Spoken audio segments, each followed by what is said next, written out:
Sweet day everyone, itutur ko po kayo sa Palakpaking Lake.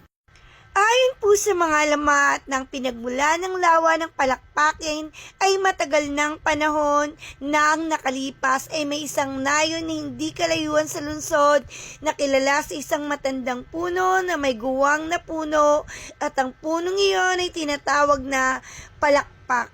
Tuwing gabing nagliliwanagan ng buwan ay nakikita sila ng magandang pulang buhok na ginang na naguhugas ng kayang mahabang buhok gamit ang guwang na puno ng kahoy na nagsisilbi ng kanyang palanggana.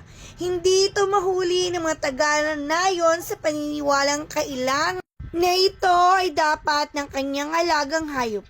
Isang araw, isang estrangherong dumating sa nayon at sinubukang lutasin ang misteryo tungkol sa pulang buhok na ginang at sa isda. At kaya isang gabi, naliwanagan ng buwan, hinintay niya siya.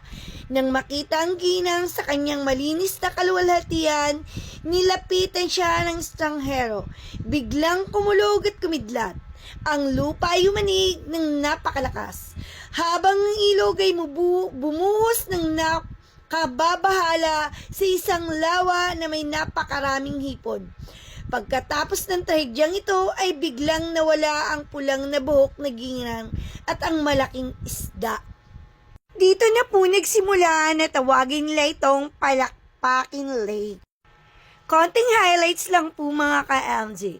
Lake Palakpakin is located at Barangay Buenaventura, San Pablo City, Laguna, Philippines, where has an area of 43 hectares and elevation deep of 25 feet, which is the shallowest among the 7 lakes. It is abundant also of many variety of freshwater fish like tilapia, silvercap, shrimps, mudfish, catfish, and many more.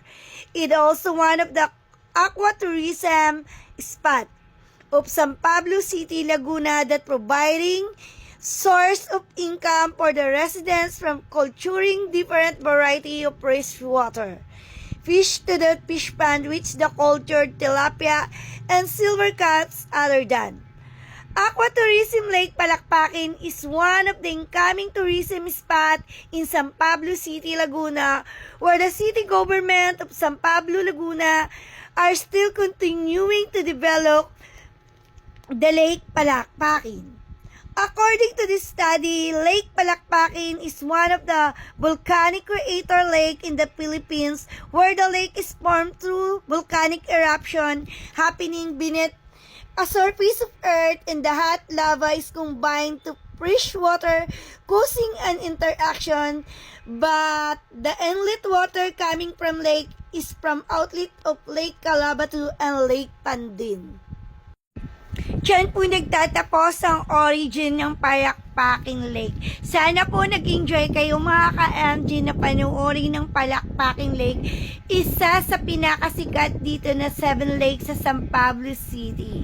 Ayan, nakikita nyo naman po kung gaano kaganda ang 7 lakes dito sa San Pablo City. Ayan, thank you for watching.